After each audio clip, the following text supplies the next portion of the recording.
continuación, le damos la bienvenida a Eileen Hernández, quien nos hablará sobre Agile BIM, perdón, si lo estoy pronunciando mal. La estrategia detrás de proyectos con alta viabilidad. Ella es ingeniera industrial, graduada de la Universidad El Bosque, Bogotá, Colombia. Tiene máster en ingeniería con énfasis en sistemas de calidad y productividad del Tecnológico de Monterrey en México. Cuenta con más de 8 años de experiencia en el sector de la construcción, liderando la implementación de Lean Construction, Six Sigma y BIM, en más de 25 proyectos de tipo comercial, carretero, residencial, industrial, de media y de alta complejidad en los sectores públicos y privados, en países como Colombia, Costa Rica, Puerto Rico y México. Actualmente desempeña el cargo de gerente en desarrollo de segmento y nuevos negocios en Cemex, enfocada a atender el sector público y privado, promoviendo el impulso tecnológico, la productividad y la habilitación de la industria 4.0 en el sector de la construcción en México y Latinoamérica.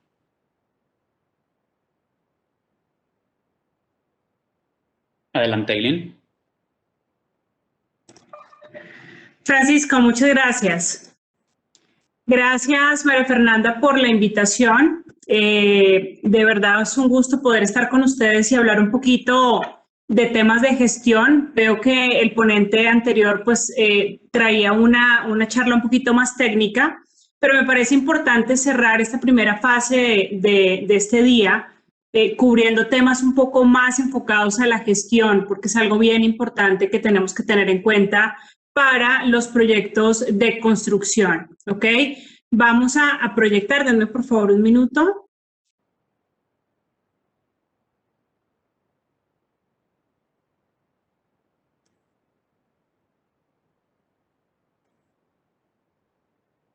Ok. Perfecto, creo que aquí ya estoy compartiendo. ¿Me puedes confirmar, María Fernanda? ¿Estás viendo? Sí, veo perfecto la presentación. Excelente. Muchas gracias, María Fernanda. Bueno, un poquito más de lo que mencionaba Francisco. Efectivamente, colombiana, me dedico a promover toda la parte de tecnologías en el sector de la construcción. Y yo creo que más que el tema de tecnologías es enfocar a cómo promovemos la excelencia operativa, ¿no? La productividad en el sector. Pues es curioso ver cómo siendo un sector o el sector más grande con mayor aporte al PIB de un país, tenemos grandes retos a nivel de competitividad, de productividad y de eficiencia. ¿Ok? Ahora, me voy a enfocar un poco, les voy a comentar cuál va a ser la agenda y cuál va a ser el enfoque de esta sesión, donde vamos a tratar de cubrir estos 4 temas de manera muy rápida, muy ágil, ¿no? Primer punto, ubicarnos, ver dónde estamos, ver cuáles son los antecedentes del sector hoy en día, qué es lo que caracteriza a nuestro sector, porque es importante buscar soluciones teniendo en cuenta o partiendo de una realidad, dónde estamos hoy en día. Entonces vamos a hablar un poquito del tema de antecedentes, vamos a hablar un tema de agilismo. De pronto es un término muy nuevo para unos, un término que por ahí otros lo habrán escuchado. La idea es poder arrancar a hablar de temas ágiles y por qué la parte del agilismo o de la parte agile es importante y es un componente muy, muy relevante hoy en día en los ciclos de vida de un proyecto de construcción. ¿Listo? Vamos luego a hablar el tema de BIM. Ya es una palabra un poquito más conocida, yo creería que una palabra poco cliché últimamente, pero vamos a hablar cómo BIM puede ser adoptado en entornos ágiles, porque, bueno, vamos a hablar un poquito más adelante el tema de por qué BIM no es simplemente el software, ¿no? Como muchos de pronto lo conocen, sino vamos a hacer y vamos a colocar una posición muy, muy neutral de lo que es BIM y cómo BIM se complementa con unas herramientas que vamos a ver hacia adelante para lograr esa excelencia operativa que buscamos mucho. Y finalmente vamos a ver el tema de los pasos para la implementación Agile BIM. ¿Y por qué el tema de los pasos? Porque no me gusta mostrarles mucha teoría, me gusta mostrarles lo que ya se ha hecho y lo que hemos venido haciendo en diferentes proyectos, para que se den cuenta que esto es una realidad, no es algo teórico, ¿ok? Y que podemos implementarlo y que la idea es que ustedes lo tomen como base en los proyectos que van a hacer hacia adelante. Listo, arrancamos entonces con los antecedentes del sector. Vamos a hablar un poco de o más bien los proyectos de construcción en la mayoría de los casos se siguen ejecutando con un flujo lineal. Si hablamos de temas de diseño, vemos que normalmente un proyecto de construcción siempre tiene esta misma dinámica, ¿no? Una dinámica donde hay un diseño, donde yo licito ese diseño y donde lo construyo. ¿Qué pasa con este tipo de enfoques? Que estamos dejando un alto grado de responsabilidad al dueño del proyecto y el aseguramiento del mismo va a depender de lo bien o mal que haya esta persona diseñado y planeado su proyecto, ¿no? Esto es lo que normalmente encontramos hoy en día tanto en el sector privado como en el sector público. ¿Qué hacemos en el sector público? Alguien diseña, luego se licita y luego alguien construye. ¿Qué vemos hoy en día con este modo de operación o este modo de gestión de proyectos? Pues ustedes pueden ver ejemplos tan sencillos como el Tren Maya, como el aeropuerto de Santa Lucía o hasta el mismo Dos Bocas, ¿no? Donde tienen esta dinámica donde alguien diseñó y resulta que hoy en día pues son proyectos con un altísimo riesgo y adicionalmente a eso proyectos que están sobrecosteando de más. Entonces, antecedentes del sector, seguimos trabajando con esta dinámica que ustedes juzgarán y me dirán el resultado si es una dinámica buena o mala, pero la realidad es una dinámica donde hay un flujo lineal de diseño, concurso y construcción. Ahora, si le hacemos doble clic a esta realidad y nos pasamos a entender un poquito la dinámica de por qué esta parte de diseño sigue siendo un poco obsoleta, nos damos cuenta que seguimos usando modelos tradicionales de diseño como lo son temas CAD, ¿no? Como lo son dibujos, planos para analizar el desempeño de proyectos. Es la forma en que hoy en día el 85% de la industria de la construcción lo sigue planteando así. Hoy en día diseñamos, coordinamos en 2D, ¿no? Y luego pasamos a costear, a planificar y a colocar en un desglose de actividades todo lo que se supone que vamos a construir o a ejecutar en una fase posterior.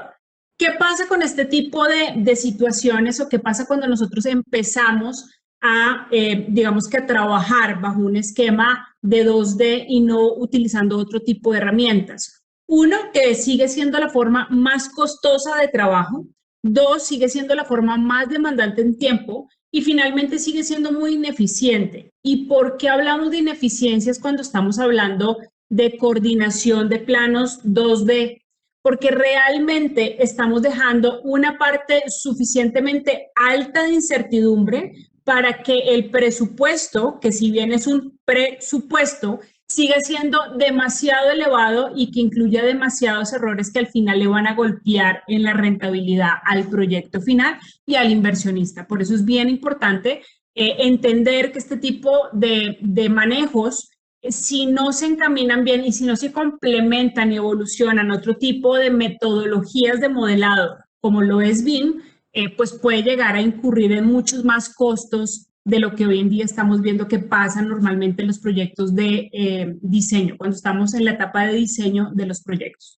Ahora, punto también bien relevante, los desarrolladores del proyecto normalmente no son los más técnicos, ¿verdad? Cuando entramos a hablar de quién es el que desarrolla el proyecto, en este caso, quién es el que coloca el dinero del proyecto, pues nos damos cuenta que son personas que no, digamos que no tienen un alto grado de conocimiento técnico y que se enfocan en ahorrar los centavos, pero no cuidar los pesos. Es decir, al no entender la magnitud y cómo se articula toda la cadena de construcción, pues nos enfocamos ¿en qué?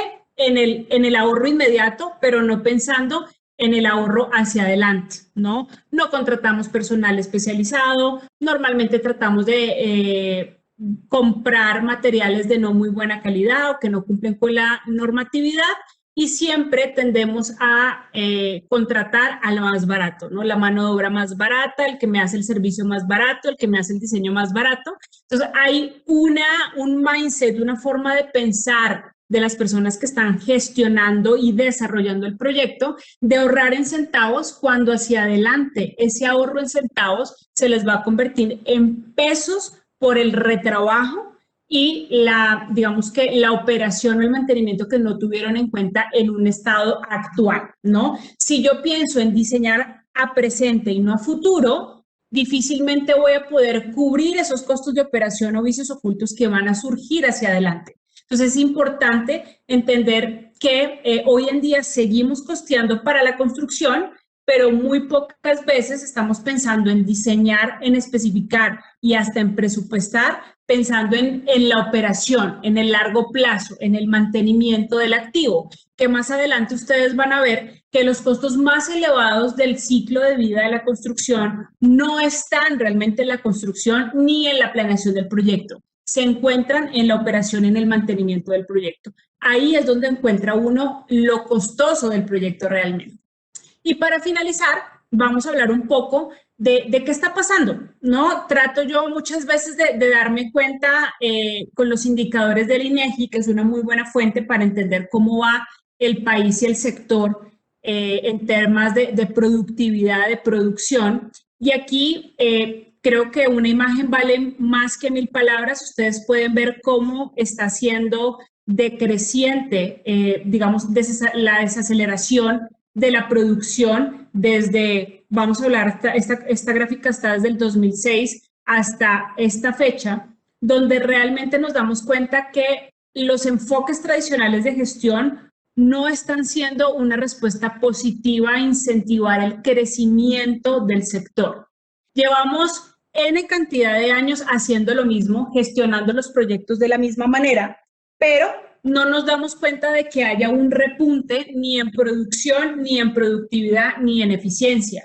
Cada vez el mercado se vuelve más caníbal, buscando evidentemente ganar victorias cortas o tener victorias cortas, como les mostré en el slide anterior, buscando ahorrarse centavos y realmente no estamos viendo cómo poder ser productivos hacia adelante. Ahora, sabemos y tenemos que ser muy conscientes que los proyectos de construcción tienen ciertas características y atributos. Dentro de esos atributos está la alta tasa de cambios, ¿no? Normalmente el cliente no tiende a tener clara cuál es la perspectiva del producto que quiere, y eso es un tema de requisitos. Hay una gran incertidumbre precisamente porque es altísima la cantidad de cambios que recibimos del cliente. Y la construcción de por sí es algo complejo. ¿Y por qué es algo complejo? Ya vamos a hablar más adelante de lo que significa complejidad, pero realmente al tener diferentes sistemas conectados entre sí hace que la complejidad se aumente. ¿Listo? Ahora, si nos ponemos y recapitulamos un poquito en los primeros 8 o 9 minutos que llevamos de conversación, nos vamos a dar cuenta que la industria de la construcción tiene muy malos hábitos en la gestión de riesgo, que no somos buenos para gestionar los riesgos asociados a un proyecto de construcción, y eso es lo que evidentemente está haciendo que esta curva o esta desaceleración sea con una pendiente negativa, ¿no? Que cada vez vayamos decreciendo y que el mercado cada vez se vuelva más complejo, más tenso. Ahora, la pregunta es, con lo que ya hemos venido hablando, Eileen, entonces, ¿qué enfoque debemos adoptar en el sector de la construcción para dar un cambio gradual y sostenible en la gestión de proyectos de construcción? Y aquí es bien importante porque hay que entender que la parte técnica, el conocimiento técnico es bastante valioso, pero si la sombrilla, que es la parte de gestión, no se entiende y no se adapta al ciclo de vida de un proyecto, difícilmente, digamos que vamos a poder tener un proyecto exitoso. ¿Listo? Entonces, ahora, entendiendo todo lo que mencionamos ahorita, ¿qué debemos tener en cuenta o cuál podría ser una forma de gestionar proyectos que pueda mitigar todo lo que comentamos anteriormente? Y aquí es donde viene un poco el tema de metodologías ágiles. Y para no entrar pensando que todos sabemos qué es una metodología ágil, les voy a comentar un poquito de dónde surgió esto, porque yo sé que algunos han escuchado temas de Scrum, han escuchado temas de Agile, han escuchado temas de metodologías ágiles, pero son muy pocos los que entienden de qué se trata y por qué adoptar una metodología ágil. Aquí no se trata solamente de hablar de qué es una metodología ágil, sino por qué hace sentido hacer una combinatoria entre un proceso tradicional o un enfoque un poco más tradicional de gestión e inyectar ciertos componentes ágiles que le ayuden al proyecto a sobrellevarse sobre la misma incertidumbre sobre el cual se trabaja. Entonces, ¿qué son las metodologías ágiles para arrancar?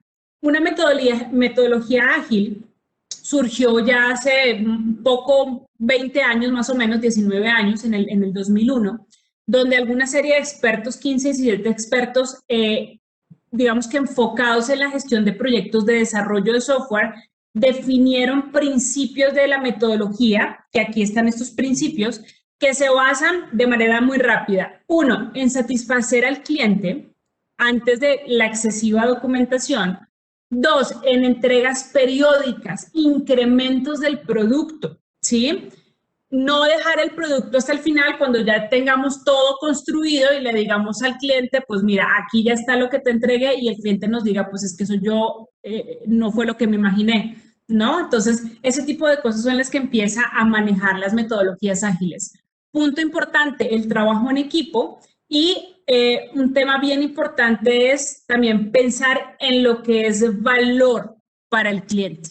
Para el cliente, ¿qué es valor? Y aquí cambiamos un poquito la perspectiva, donde buscamos, no es que no necesitemos los procesos y las herramientas, sino que priorizamos el valor de todos los individuos que trabajan en un proyecto por encima de los procesos y las herramientas. Buscamos incrementos o validaciones puntuales en el tiempo por parte de nuestro cliente para que nos diga si efectivamente ese prototipo que estoy armando, ojo, y aquí ya empiezan a atar cabos con la parte de BIM, ese prototipo le hace sentido o no, ¿no? No que lleguemos al final y nos diga, no, pues es que, ¿qué crees? En el plano no se veía tan pequeña la cocina, pero la cocina está muy pequeña, amplíala, quita ese muro, y resulta que eso es un muro estructural. ¿Tú cómo lo quitas? Ya estando en la ejecución, ¿no? Entonces, es importante ir testeando, probando de manera incremental con el cliente que se esté dando, que se esté cumpliendo la expectativa. Evitar ser demasiado robustos en temas de documentación, eso es un tema bastante importante. Y otro punto bien importante es hacer respuestas rápidas al cambio. Oye, no me gustó, está muy pequeña la cocina. ¿Qué es pequeño para ti? No, pues pequeño es 7 metros. Entonces, ¿cuál debería ser digamos que mi estándar? No, pues yo quiero que sea de 10 metros. Perfecto. Ya empezamos a validar y a quitarle la ambigüedad a los requisitos del cliente. ¿Listo? Entonces, las metodologías ágiles se enfocan en ¿qué? En tener un pensamiento centrado en el valor, en lotes de tamaño pequeño, por eso digo incrementos pequeños de la validación de lo que el cliente quiere como producto, y eliminar residuos. Vamos a enfocarnos en controlar el proceso y no en controlar el producto, porque ya cuando controlamos el producto, pues ya no hay nada que hacer, compadre, ya nos toca entrar a un reproceso, y eso es un residuo o un desperdicio, ¿ok? Ahora, importante esto también, ya lo mencionamos un poco en lo que vine hablando con ustedes hace un par de minutos, qué es lo que buscamos o cuáles son las características de las metodologías ágiles. Pero acuérdense que les iba a comentar qué es incertidumbre, qué es complejidad, porque a veces decimos que el sector de la construcción tiene proyectos muy complejos, pero si entramos a entender qué es la complejidad, aquí este modelo se llama un modelo de complejidad Stanzi. Este nos muestra qué tipo de enfoque al ciclo de vida de gestión de un proyecto debemos utilizar o nos sugiere utilizar cuando tenemos claro si hay un alto nivel de incertidumbre o un bajo nivel de incertidumbre. Ya sabemos que los proyectos de construcción manejan un alto nivel de incertidumbre. La mayoría de proyectos de construcción manejan un alto nivel de incertidumbre. Razón cual, tratar de manejar los proyectos bajo un enfoque tradicional no va a hacer que el proyecto salga bien y que el proyecto sea exitoso. ¿Listo? Entonces, ¿dónde nos enfocamos o dónde están los proyectos de construcción? Precisamente en la mitad, donde tenemos proyectos complejos o complicados. Y la complejidad es comúnmente definida como la incapacidad para definir de manera simple algo, ¿no? Cuando el cliente no sabe cómo expresarse, cuando yo no sé cómo aterrizar qué tan grande o qué tan pequeño, ¿no? Se llaman las UMIs, anoten eso por favor, las UMIs son las unidades de medida indeterminadas. Cuando no sabemos qué es mucho y qué es poco para el cliente, necesito tener un enfoque ágil donde yo pueda ir validando qué tan grande, qué tan pequeño es, porque lo que para mí es pequeño, para ti es grande, ¿no? Entonces es importante manejar eso. Y buscamos ese pivoteo, esa corroboración constante con el cliente para poderlo trabajar. Si entendemos esto, me gustaría poderles hacer una revisión o una, digamos, una comparativa entre lo que hoy en día se maneja en las metodologías ágiles comparado en los proyectos de construcción. ¿Quién vendría a ser quién? ¿No? ¿Quién es el rol acá? Homologado en la construcción, o más bien antes de arrancar en esto, la metodología ágil, podemos tener 4 roles o 4 roles importantes, ¿no? Uno es el Product Owner, que es como el dueño del producto, que si lo traducimos en construcción podría ser el gerente de proyectos, o podría ser el representante del dueño, o podría ser el mismo dueño, ¿no? Depende de la escala de la empresa y cómo la empresa maneja este tema. Pero podemos decir que puede ser el gerente del proyecto o el representante del dueño. Ahora, ¿qué hace este Product Owner? Es el encargado de definir los objetivos y las expectativas del cliente y las partes interesadas. Es el que se encarga de levantar los requisitos, es el que se encarga de definir cuántas habitaciones quiere, cómo las quiere, todo el tema, o sea, un poco más de expresar los requisitos. Y tiene que, un punto bien importante, tiene que articular muy bien con todos los actores que están viendo acá cuál es la expectativa que se tiene del trabajo, pero no solamente articularlo de manera muy vocal, sino aterrizar en algo que vamos a ver más adelante que se llaman historias de usuario, qué es lo que se quiere hacer. ¿Listo? ¿Qué es tan pequeño? ¿Qué es grande? ¿Qué es cumplir y qué es no cumplir? Aquí se llama un tema de criterios de aceptación que vamos a ver un poquito más adelante. Ahora, otro rol importante, el tema del Scrum Master viene a ser un facilitador. ¿Listo? Un facilitador de proyectos, un coordinador de proyectos o un coordinador BIM. ¿Por qué? Porque hoy en día estamos pensando que la gente que es BIM Manager y todo lo que ustedes encuentran allá afuera de manera de marketing, estamos hablando de personas que conocen el flujo, pero no son capaces de articular y de aterrizar y de pivotear los requerimientos del Product Owner con todos los ejecutores del proyecto. Y eso es realmente el rol de facilitador que debe tener un coordinador de proyecto bajo digamos que la definición que trabaja el PMI, o en este caso, ya que estamos viendo un poco el tema de BIM, un coordinador BIM o un BIM Manager.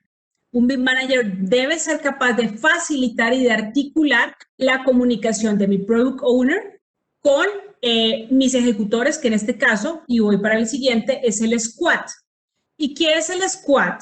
El Squad es todos mis diseñadores, mi arquitecto, mi estructurista, mis proyectistas de instalaciones, mi geotecnista, que son los encargados de materializar las necesidades o los requerimientos de mi cliente, ¿no? Mi cliente dice que quiere una torre de 7 pisos, porque eso es lo que le permite la norma, con, vamos a decir, unas áreas de sesión de X, con 4 tipos de departamentos entre tantas y tantas áreas. Entonces, el Squad es el encargado de ¿qué? De habilitar o materializar las necesidades o las expectativas del cliente que se van a bajar a un nivel de requerimientos llamados historias de usuario. ¿Listo? Entonces, ese punto es bien importante. ¿Qué tiene que hacer este Squad? Ojo, que eso es lo que normalmente no hace el arquitecto, el estructurista, el proyectista. Arrancamos a modelar, o en este caso, como todavía no modelamos, arrancamos a hacer planos, ¿no? Y empieza el arquitecto a bolear planos, empieza el estructurista a hacer sus cálculos, pero realmente antes de empezar a hacer todo eso se tiene que hacer un protocolo, y ese protocolo es, oye, primero tengo que estimar, entendiendo muy bien la necesidad de mi cliente, tengo que ver cuánto me voy a gastar para poderle proponer siquiera un cronograma. Es impresionante cómo el arquitecto, cómo el Squad en general, no solamente el arquitecto, se atreven a dar calendarios de determinación de cronogramas o más bien de trabajo que requiere el cliente sin siquiera validar cuáles son los requerimientos del cliente a un nivel de detalle un poco mayor.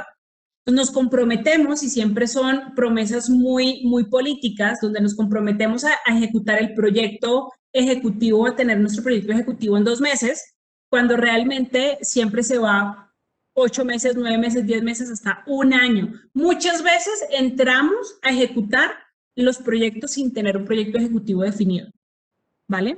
Entonces, importante el rol de esta gente, ejecutar los requerimientos del sprint backlog, que ahorita vamos a hablar de este tema, pero realmente es cómo se autoorganizan y cómo multidisciplinariamente son capaces de materializar los requisitos del cliente. Y una parte no menor, y para mí es de lo más importante de estos roles y responsabilidades, es el QA tester, ¿no? El tester de calidad. ¿Y quién debería probar la calidad de los diseños que está proponiendo el squad? Pues mi gerente de construcciones. ¿Quién es el que va a construir?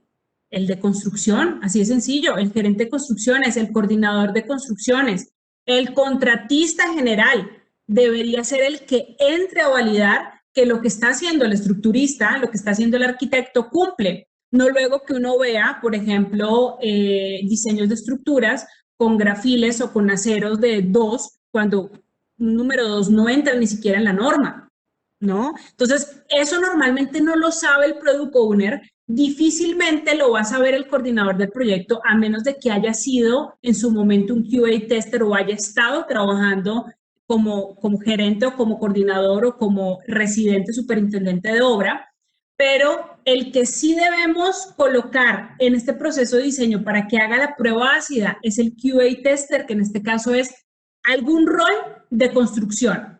Gerente general, contratista general, coordinador de construcciones, gerente de construcciones, encargado de retroalimentarle al product owner que lo que está haciendo el squad tiene sentido o no tiene sentido. ¿Cuántas veces recibimos diseños disfuncionales, poco articulados, que luego para construir, claro, pues si quieren les construimos la luna, pero hay que colocar sentido entre un buen diseño y un diseño funcional? Entonces, eso lo puede hacer alguien que tenga criterio, y el que tiene criterio es el que ya ha construido y sabe cuáles son los dolores y lo que uno padece cuando está en obra. ¿Listo? Entonces, eso es importante que ustedes lo tengan en cuenta.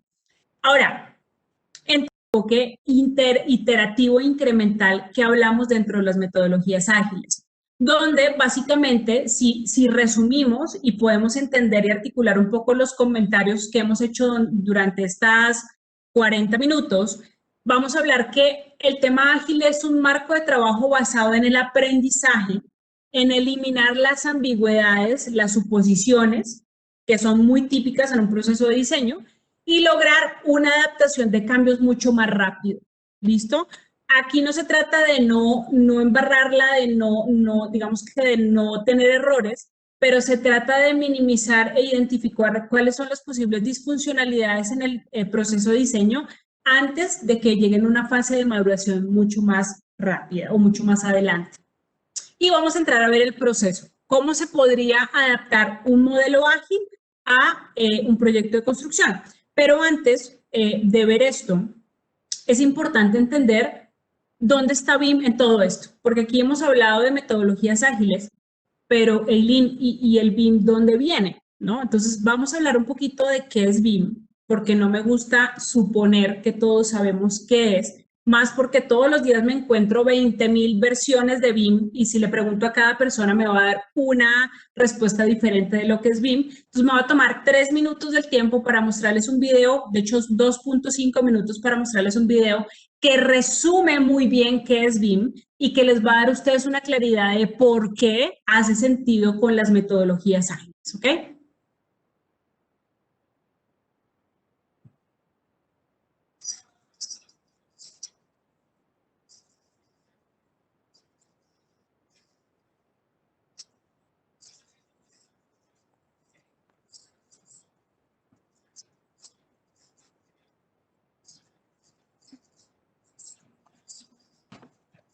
Aileen, no lo podemos escuchar. ¿Nos escucha? No. Ah, caray. A ver. No, no se escucha. Si quieres, deja de presentar la presentación y comparte el video en compartir archivo, si lo tienes aparte. Ok, perfecto.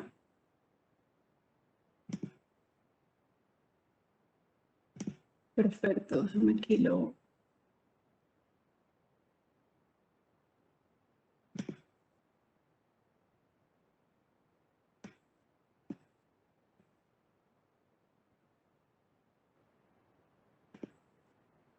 Ok, vamos a ver si aquí sí funciona.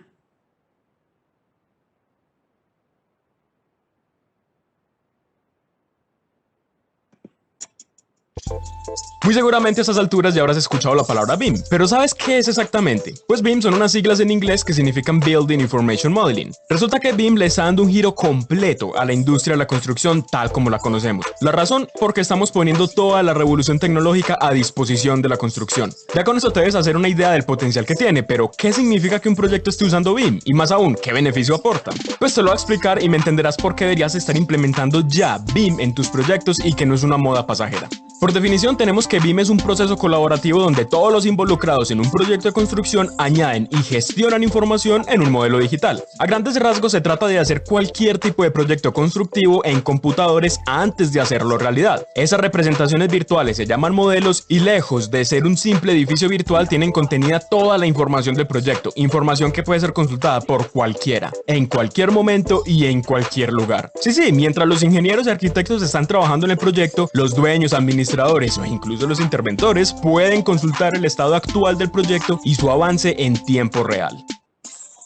Toda esa información que se está añadiendo al modelo puede ser utilizada para procesos que van desde la concepción y planeación del proyecto hasta su diseño, preconstrucción, construcción, operación, reparación y demolición. Eso que te mencioné es uno de los pilares fundamentales de BIM y es que abarca absolutamente todo el ciclo de vida del proyecto. ¿Le ves el potencial? Esto quiere decir que estamos trabajando y consultando sobre una única fuente de información del proyecto. La información está centralizada en el modelo inteligente. ¿Y sabes qué es lo mejor? Que aún no terminamos. Muchos tienden a asociar BIM con softwares de modelado como Revit o ArchiCAD, o peor aún, dicen que simplemente es un modelo 3D, pues nada más lejos de la realidad. Ciertamente los softwares juegan un papel importantísimo en un proyecto ejecutado con BIM, pero BIM no es un software. Como te mencioné ahora, es un proceso, y con proceso hablamos de que es algo estructurado, algo que tiene una secuencia lógica y que se llega a implementar con experiencia y basado en criterios y protocolos. Claramente esa implementación y ejecución no la hace un gurú del BIM, sino que es un trabajo colaborativo en equipo donde todos están involucrados y por eso tiene que ser estructurado. Con todo eso te estarás preguntando, bueno, ¿y qué me aporta a mí implementar BIM en el proyecto? Como los fundamentos de BIM se basan en centralizar información, trabajar colaborativamente, de forma concurrente e integrando todos los procesos constructivos, no solo aumenta enormemente la cohesión y productividad del equipo de trabajo, sino que se generan diseños más precisos, se planifica mejor la ejecución del proyecto, se eliminan baches de información, se hacen mejores análisis, se coordinan mejor los diseños, se prevén problemas en obra antes de que ocurran, se planean mantenimientos e innumerables beneficios más. Pero ¿sabes qué es lo mejor? Una buena implementación logra reducir tiempos y costos de ejecución en un 20% y reprocesos en un 30%. Y no te estoy exagerando. Son números reales que salieron de estudios reales llevados a cabo por empresas tan experimentadas a nivel global como McGraw-Hill Construction. Perfecto. Bueno, yo creo que hasta aquí más o menos les voy a compartir el video. Les recomiendo que también puedan, les voy a dejar el link en el documento para que lo puedan también revisar, porque realmente es algo muy, muy bueno. Creo que aquí ya estoy volviendo a compartir mi pantalla. Pero básicamente perfecto. Básicamente quería mostrarles qué es BIM, primero porque me gusta siempre que tengo la oportunidad de tratar de aterrizar el concepto. Trato de tener este tipo de videos que son muy, muy claros respecto a lo que es BIM y qué no es BIM también. ¿Listo? Entonces, vamos ahora sí a hablar un poquito de, resumiendo este video, ¿en dónde cabe BIM en todo esto? ¿No? Uno, se dieron cuenta que BIM lo que trata también de hacer de manera intrínseca es entregar valor de forma temprana y frecuente. Cuando yo puedo generar mi modelo de construcción antes de construirlo, implica poder tener toda la flexibilidad de entender cómo voy a construirlo, qué cantidad de material de qué, cómo voy a ver los acabados, cómo se están coordinando las ingenierías en píxeles y no cuando ya tenga la olla de Cemex allá con el concreto y con 4 mixer o con 4 ollas revolvedoras listas para colar el elemento, ¿no? Entonces, eso es un tema muy importante, poder entender qué es lo que el cliente espera al final. Cuando yo tengo este tipo de modelos y soy capaz de mostrárselo al cliente para aterrizar, ojo, su expectativa, y 2, eliminar la ambigüedad, ¿listo? Porque para lo que para mí es bonito, para él puede que no lo sea. Entonces, este tipo de mecanismos o el uso de un modelo 3D con información, que esto ya es BIM, me permite quitar esa ambigüedad de los requisitos y aterrizar la expectativa del cliente, ¿no? Virtualizar y digitalizar la información me permite tomar o facilitar la toma de decisiones. ¿Por qué? Porque si yo le muestro al cliente cómo le va a quedar su cocina, ¿no? Y él dice, oiga, es que no me gusta. Perfecto, dijo no me gusta, está perfecto que el cliente diga no me gusta. El tema es cuándo lo dijo, cuando ya estamos en obra construyéndolo o cuando estamos en un proceso de maqueta 3D donde podemos modificarlo de manera muy rápida, volver a iterar y volvérselo a mostrar para asegurar que lo que me está pidiendo el cliente es lo que realmente yo voy a sacar el día de mañana. ¿Listo? Un punto bien importante, comunicación cross-funcional. Aquí voy a poder realmente hacer un proceso de coordinación mucho más efectivo de lo que logramos con simples CADs, ¿no? Porque realmente el CAD no me va a permitir tener un 100% de certidumbre de la coordinación de las ingenierías. Jamás. Yo no he logrado encontrar en los varios proyectos que he estado un proyecto donde esté 100% coordinado a base de 2D y que no encuentre yo ningún problema en los planos que se le entrega a construcción. No lo hay. Por lo menos en Latinoamérica no lo hay. Entonces, por eso necesitamos cubrir ese gap con otro tipo de herramientas que me faciliten ver el isométrico, la conglomeración, la conjugación de un proyecto 3D donde identifique cuáles son las disfuncionalidades o las funcionalidades de las ingenierías con la arquitectura y con todo como un elemento o como un proyecto integral. ¿Listo? Y un tema bien importante que siempre me gusta dejarlo muy claro cuando tengo oportunidad. Del modelo BIM, ojo, del modelo BIM, debe salir al menos el 75% de la información para construcción y presupuestación. Si de los modelos que a ustedes les están vendiendo, que ustedes están haciendo o que ustedes pretendan hacer en el futuro, no sale el 75% de la información de los planos, de los presupuestos, quiere decir que no es un modelo BIM. ¿Por qué? Porque si no somos capaces de tener un modelo con información, eso simplemente es un modelo 3D y se acabó. No tiene nada que ver con BIM y son dos cosas muy diferentes para usos muy diferentes. Un modelo 3D te sirve para hacer un render, lo mismo que te sirve para hacer un SketchUp y no más. Pero un modelo BIM sí tiene información que te permite capitalizarlo no antes de la construcción, sino que lo vas a capitalizar durante y después de la construcción. Ahí es donde tenemos que enfocar el tema de BIM. ¿Listo? Entonces, importante eso. ¿Y por qué no digo el 100%? Porque depende de muchos otros factores que uno define, como el LOT, el LOI, para definir qué tanta información sale y qué tanto esfuerzo le incluyo yo al modelo para tener un modelo 100% fiel a lo que quiero transmitir en obra o lo que quiero construir en obra. ¿Y listo? Entonces, es un tema muy, muy importante. Ahora sí, ya entendiendo eso, vamos a empezar a ver cómo implemento Agile o metodologías ágiles a través de BIM en proyectos de construcción. Lo primero, señores, que tenemos que hacer siempre con Agile o sin Agile es hacer un brief. Y cuando hablamos de hacer un brief, lo que estamos diciendo es definir y entender los objetivos del proyecto, calidad, presupuesto, tiempo en los que se requiere para ejecutar, ¿no? Si nos vamos a los penismos del PMI, estamos hablando de la triple restricción. Necesitamos articular muy bien cuál va a ser el alcance del proyecto, cuál va a ser la calidad que yo espero tener de ahí, cuál va a ser el tiempo y el costo para ejecutar ese proyecto. ¿Listo? Y es importante que lo tengamos en números. Aquí les estoy colocando un ejemplo donde tenemos un terreno, ¿listo? Donde yo sé cuál es el área de lote, cuál es el área neta, o sea, tengo una claridad exacta de los índices de diseño, de todo lo que tengo que tener, ¿listo?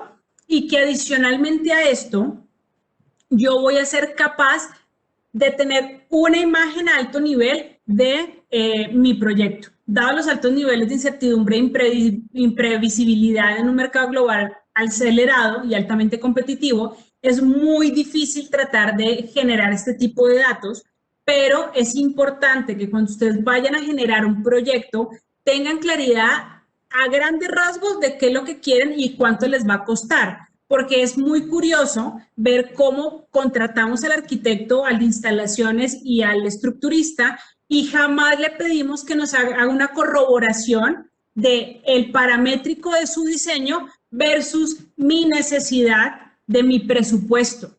Si yo tengo que mi presupuesto de estructura es 10 pesos por metro cuadrado y el señor no es capaz de demostrarme que lo que me está colocando en la mesa paramétricamente vale 10 pesos por metro cuadrado, pues cuáles van a ser los criterios de aceptación que yo voy a tener con ese diseño realmente, ¿no? Entonces es bien importante tener esto muy, muy claro. Ahora, un punto también bien importante es cómo voy a controlar la configuración y los entregables del diseño, y es un poco más de lo que les venía comentando ahorita. Necesito generar yo un plan de ejecución BIM o un PEP o un protocolo BIM, que son dos cosas diferentes. Una cosa es el protocolo BIM, que es como la sombrilla, y el plan de ejecución BIM va más hacia el proyecto.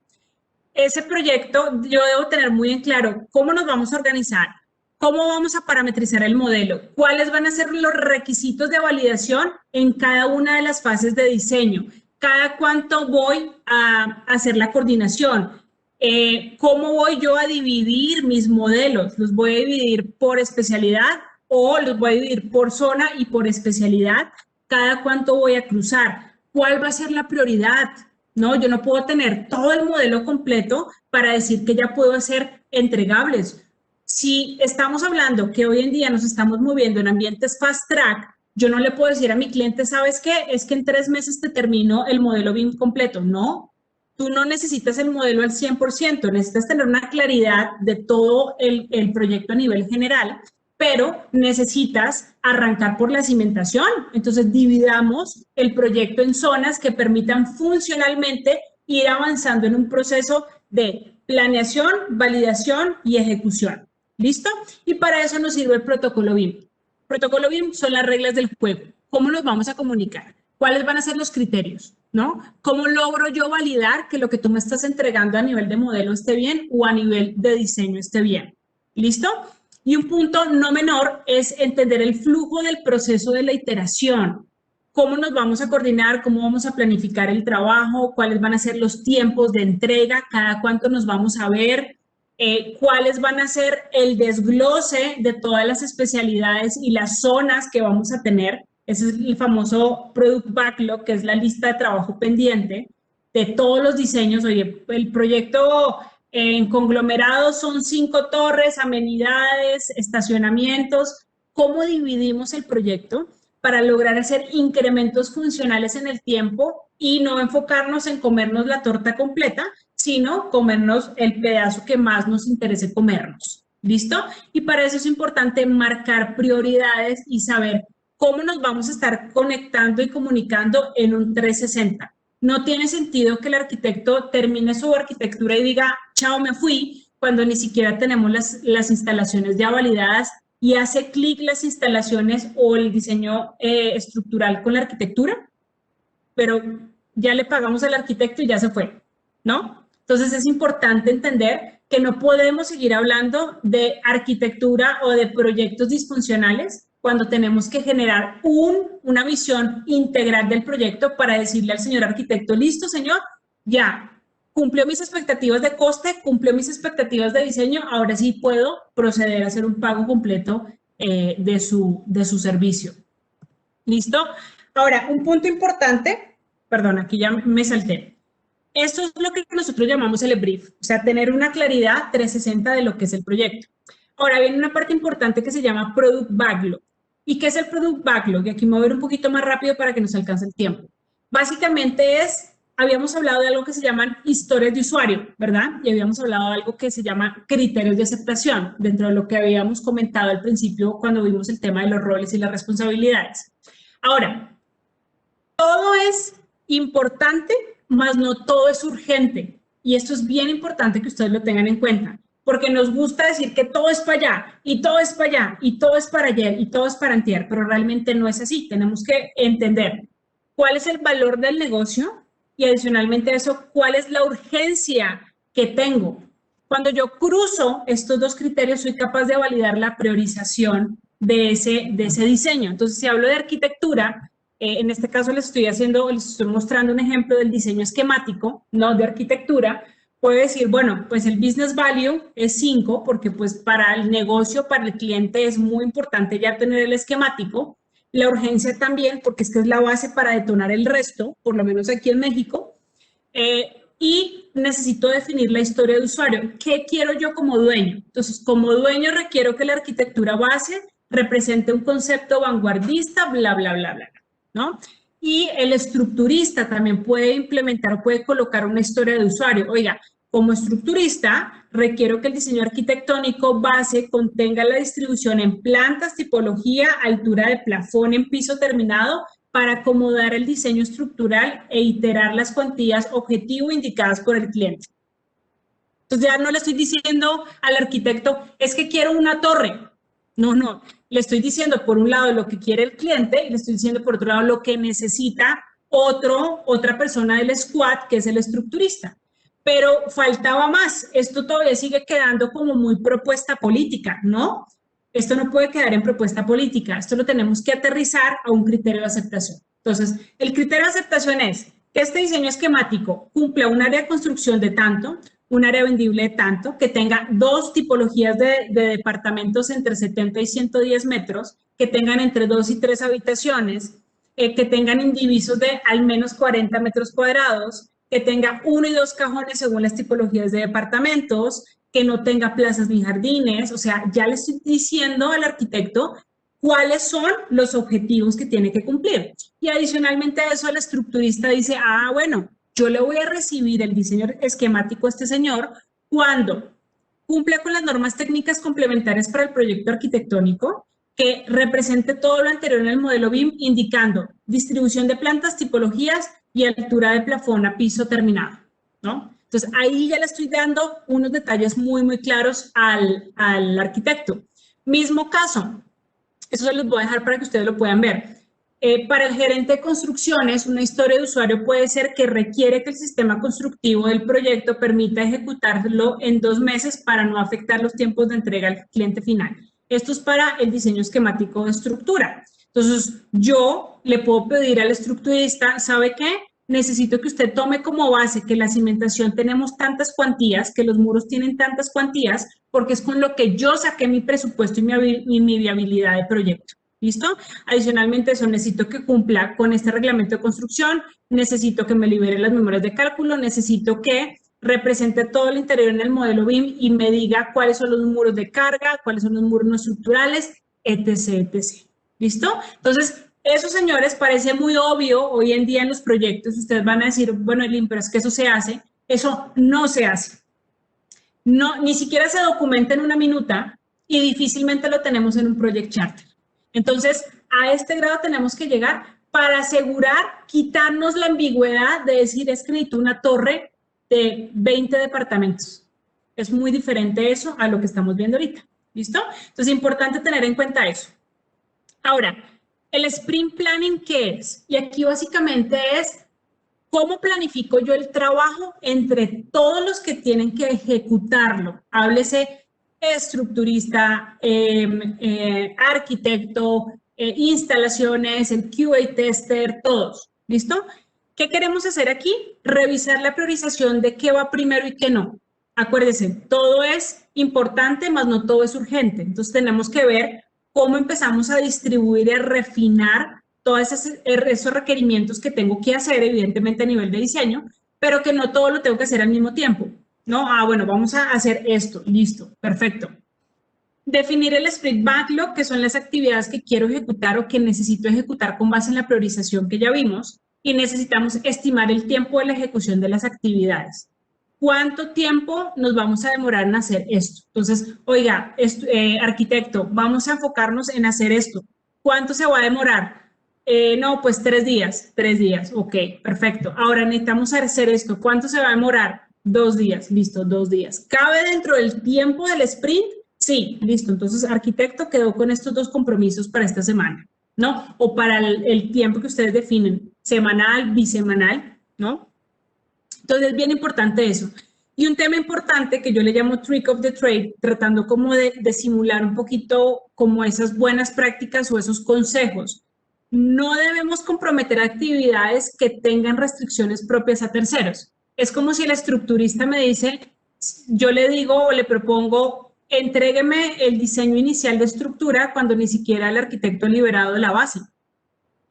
Y él me dice sí, porque nos es muy difícil decir que no, ¿no? Entonces, ojo, porque no podemos comprometer actividades dentro de esa semana de ejecución que tengan restricciones por parte de terceros o restricciones implícitas. Y aquí es donde el coordinador de proyecto tiene que hacer esa función de validar que sí y que no. Y aquí viene un término que se llama el DOR, que es el Definition of Ready.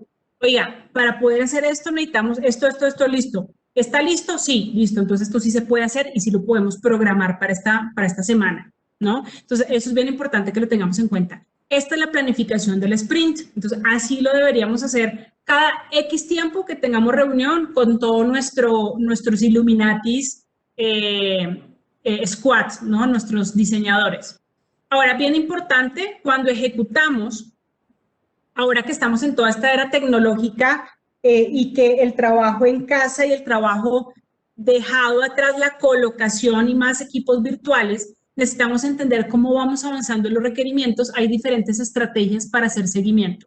Uno es volver visible el compromiso del sprint. Aquí se utiliza, o yo por lo menos utilizo algo que se llama un Kanban, donde voy definiendo qué se comprometió y las personas del squad o las personas que están involucradas en ejecutar el trabajo van moviendo las actividades dependiendo de dónde están, ¿no? Oiga, pues ya está en trabajo esto, está en espera de revisión esto, está autorizado esto y esto ya está listo, ¿ok?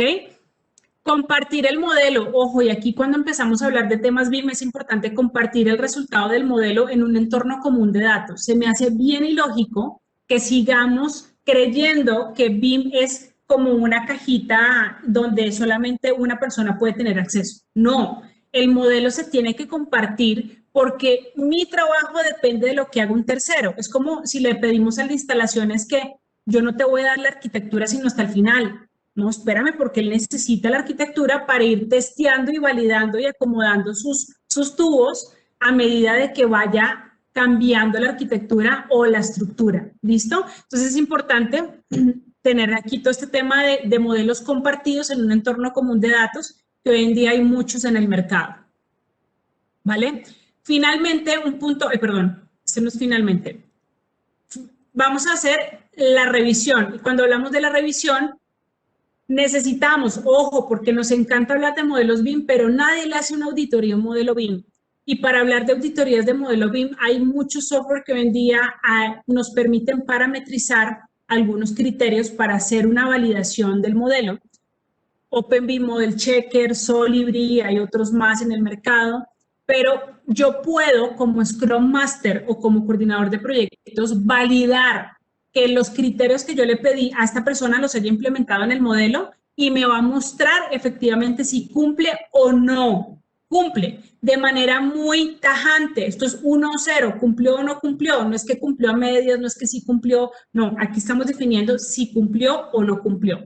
Y se debe medir el progreso para determinar el ritmo de velocidad del avance del sprint. Vamos a ver un poquito hacia adelante, eso se los voy a dejar a ustedes para que lo vean. Necesitamos empezar a validar qué de todo ese trabajo ya se hizo, no se hizo, cuánto se gastó, para determinar la velocidad con la cual el equipo va ejecutando, porque nos encanta comprometer y en la reunión decir, no, yo lo termino en 3 días, pero resulta que vamos en el día 5, 6, y tenemos que validar y no se ha terminado nada, ¿no? Entonces, eso nos permite balancear y recalibrar los tiempos de ejecución de cada una de las personas del squad. ¿Listo?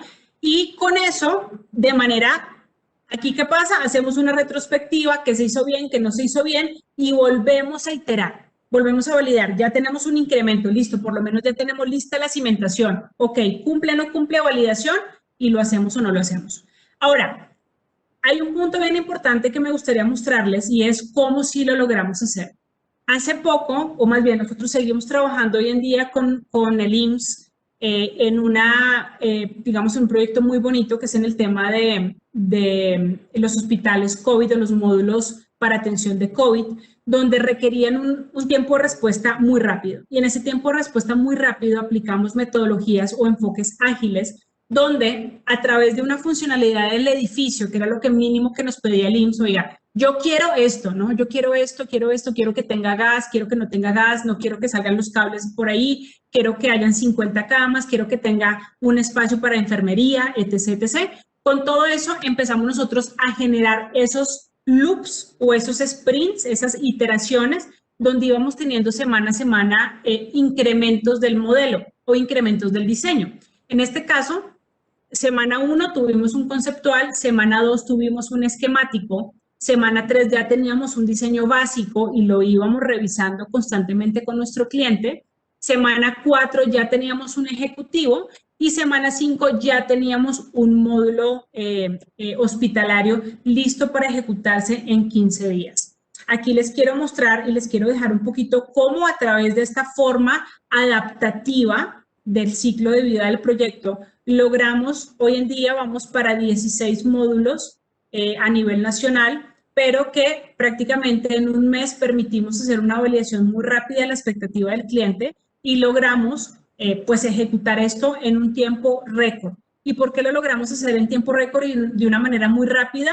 Porque todos los errores que posiblemente se iban a poder ver materializados en la construcción, los capitalizamos y los gestionamos en fase de diseño. ¿Listo? Entonces, esto es básicamente para lo cual nos sirve hacer las cosas de una vez dentro de un modelo BIM. El modelo BIM no es para que alguien me entregue planos y yo lo vuelva un modelo 3D, sino que del modelo BIM tienen que salir los planos. Esa es la lógica. Si no lo estamos haciendo, señores, los invito a que hagan una retrospectiva, vean qué estamos haciendo bien y qué no, y podamos llegar a este tipo de ejecuciones que es lo que nos va a permitir ser competitivos el día de mañana. Muchas gracias.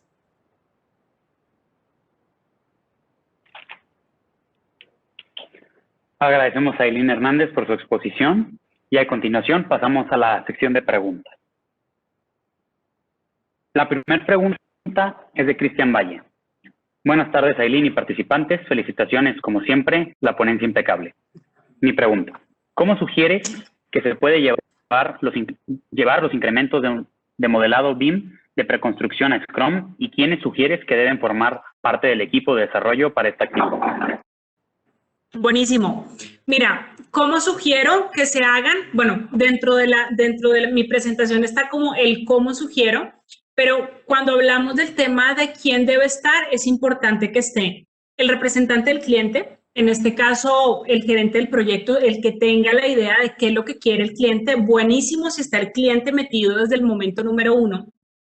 2, el coordinador del proyecto, que es el facilitador, y aquí puede ser una persona que sepa de BIM o 2 personas, porque esto es un rol, ojo, no son personas, son roles, que se complementen, un coordinador de proyectos y un BIM manager, que puedan hacer la función de facilitación entre lo que quiere el cliente y lo que va a representar el negocio.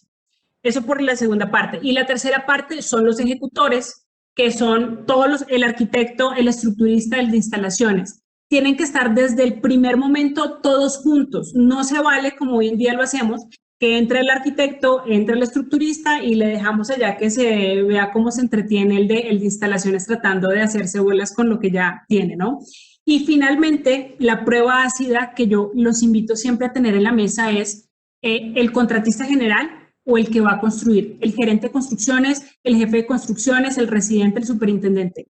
Estas personas hacen parte del grupo Scrum o del equipo Scrum o el equipo Agile, que debe estar validando semana con semana o sprint con sprint, porque el sprint puede ir entre 1 y 4 semanas, ya dependiendo de la magnitud y la complejidad del proyecto, se define qué tanto avance se puede tener, pero básicamente sería eso. Esas serían las personas, los actores, y como proceso el que te mostré, ¿no? Hacer una definición, refinar mucho los criterios del cliente, criterios de aceptación, validación, programar este model checker o el Solibri para realmente asegurar que lo que te están entregando en BIM sí sea BIM o no, y no sea una cajita de sorpresas, y ir validando los incrementos de manera que puedas sacar información. Si tú al finalizar el sprint puedes sacar planos, cuantificaciones y hacen lógica versus lo que tú tienes a nivel de proyecto o de costo, ese es un buen punto de partida para arrancar a trabajar metodologías ágiles.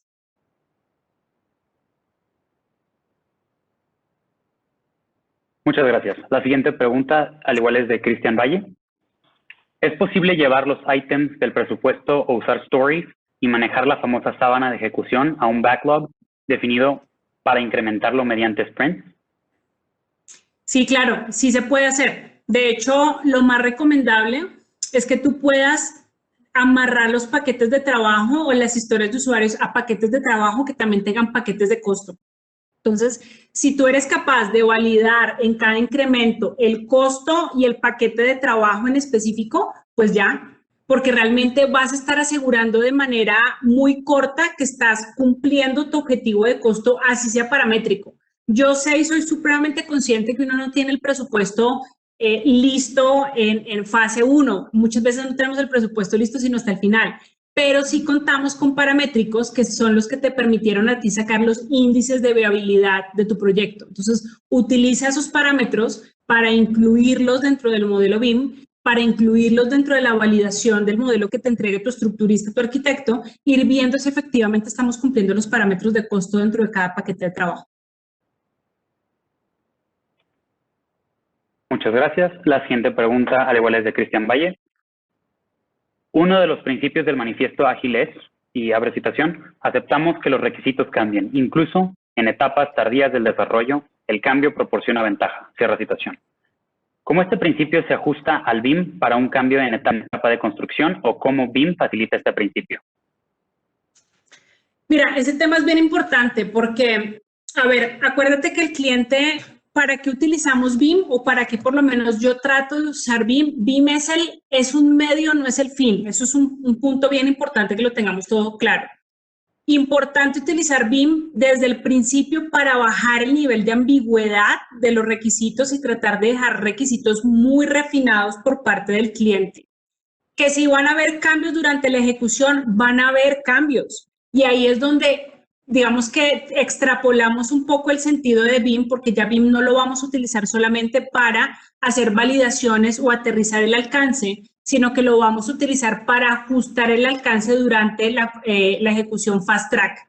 Entonces, van a haber cambios digamos que en la fase de ejecución, pero cuando hay cambios en la fase de ejecución, el tiempo de respuesta tuyo se vuelve más corto al de tener un modelo de información, porque ya simplemente es, con base en los ajustes que tengas, evaluar su impacto en costo, su impacto en tiempo, hacer las modificaciones, iterar, volver a sacar los datos a partir del modelo y validar y decirle ahí al PMO o al gerente del proyecto, pues mira, este es el impacto que hay, apruébalo o no la aprueba, solicitud de cambio cubierta y vuelves a actualizar toda tu sábana de información para entregársela al equipo de construcción. Entonces, fíjate que ahí cambia en la parte de construcción un poco el sentido de BIM porque se vuelve un facilitador y un acelerador del trabajo de cambios que posiblemente de manera tradicional es un desorden completo.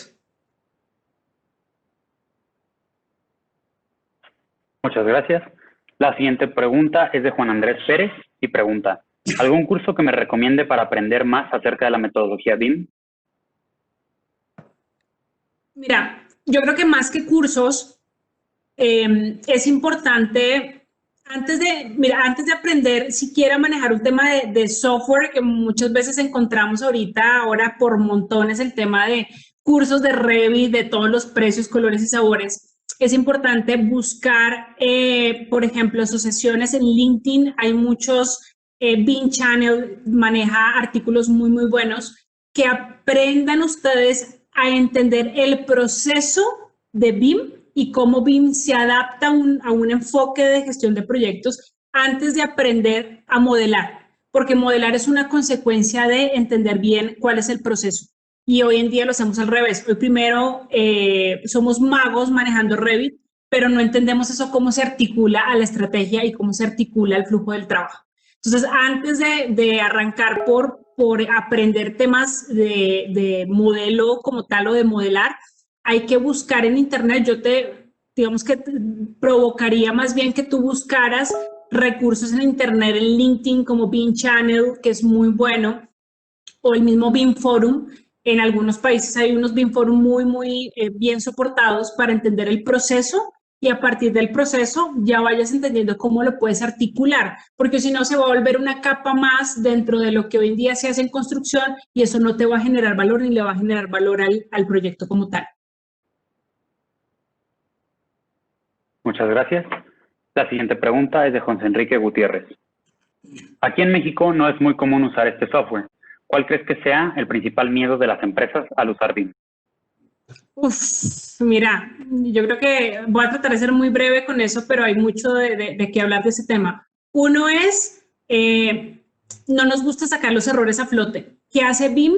Te muestra exactamente cuáles son los errores de un proyecto. Entonces, eso es algo que va en contra, o sea, saca el tema de transparencia. Si sabemos utilizar bien BIM y si sabemos utilizar bien cómo parametrizar un modelo, pues te vas a dar cuenta de muchos temas que no están bien a nivel de planeación, y que como tú no tienes cómo validarlo en un plano 2D, pues difícilmente vas a poder, digamos que preguntar el por qué está más o menos el presupuesto de, ¿no? Entonces, uno es eso. Dos, porque, bueno, yo creo que ya son tres, por temas de pensar que es un costo, ¿no? Entonces la gente piensa que BIM es un costo y no una inversión, porque no la ven. Acuérdense que lo que les dije, a nosotros nos encanta ver cómo le ahorramos y cómo le sacamos a todos los proveedores lo más barato, y estamos ahorrando los pesos, pero no nos damos cuenta que no estamos haciendo una evaluación para el futuro, ¿no? Entonces tú no inviertes,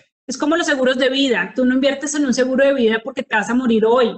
Es por si el día de mañana pasa algo, ¿no? Entonces inviertes es a futuro. Mismo tema con el tema de BIM. Lo perciben como un costo. Y tres, hay mucha deficiencia de manejar y de entender esto como una metodología. Muchos desarrolladores, empresas de todos los tamaños, se los puedo decir, grandes, medianas y pequeñas, no tienen idea de cómo articular BIM a nivel de empresa. Entonces ellos piensan que BIM es simplemente el modelo 3D, bonito, ¿no? Pero no, o sea, como que todavía no logran articular eso, cómo les va a ayudar a ser más eficientes, y no lo articulan con los beneficios directos de la estrategia de la organización. Entonces, hasta no lograr eso, ninguna organización va a poder genuinamente hacer una implementación BIM. Y hoy en día, no solamente en México, sino en Latinoamérica, muy pocas las empresas, menos de un 5%, realmente implementan BIM bajo un entendimiento organizacional. Entonces, sí, son varias aristas que yo te pudiese comentar, pero para mí esas son las tres primordiales. Muchas gracias. La siguiente pregunta es de Marco Antonio García. Buenas tardes. Preguntar si todos los involucrados en el proyecto, arquitectura, estructurista, instalaciones, requieren saber usar del BIM y tener el software. Gracias. Mira, la respuesta es sí y no. ¿Y por qué sí y no? Sí requieren saber BIM, no directamente ellos. Pueden buscar asociarse con personas que posiblemente tengan un entendimiento general de lo que es a nivel metodología y manejo de software, para que ellos puedan empezar a, digamos que, a meterse y a empaparse en este tema BIM. La realidad es que hoy en día son muy pocas las empresas que te ofrecen un diseño BIM desde cero. ¿Qué están haciendo hoy en día las empresas? El 2D se lo pasan a una persona que les haga el modelo y se lo pasan al cliente. Eso no es BIM, ¿no? Entonces, es importante que los diseñadores, el estructurista, el de instalaciones, el arquitecto, empiece a entender esto como un proceso colaborativo, y que busque aliarse con alguien que le pueda ayudar a hacer como ese complemento en lo que entiende, observa cómo es, aprende y luego lo adapta para que en un segundo, tercero, cuarto proyecto pues ya lo pueda hacer de manera genuina y orgánica, natural. Entonces, sí es, digamos que complejo hacerlo en este momento.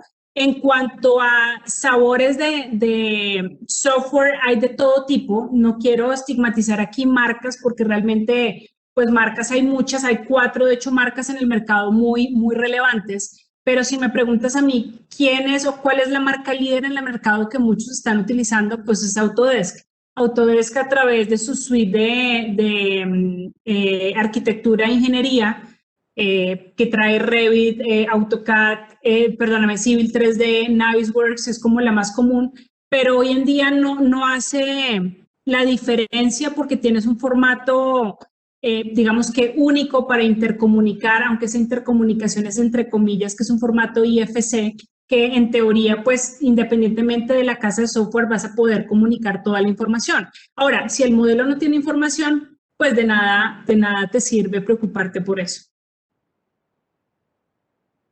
Muchas gracias. Y complementa su pregunta preguntando qué tan amigable es el uso y el manejo del mismo.